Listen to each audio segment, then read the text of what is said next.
titi wo bi ka titi wo bi kire ye drama mfo so aye kai ya no oboni chirefo aka cha bo kokozichia ote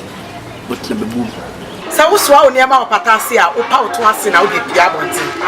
abebu ya de bia esone ye kasa so le boy ye kasa eboa na bibia chichire kasa kuku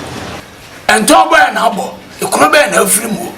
Shia bema bedi de ewo titi wo bi ka dwumedie so we ya twantwanko hina odi amono ba twene bo nana titi butentima mitimpo ase na minso aso che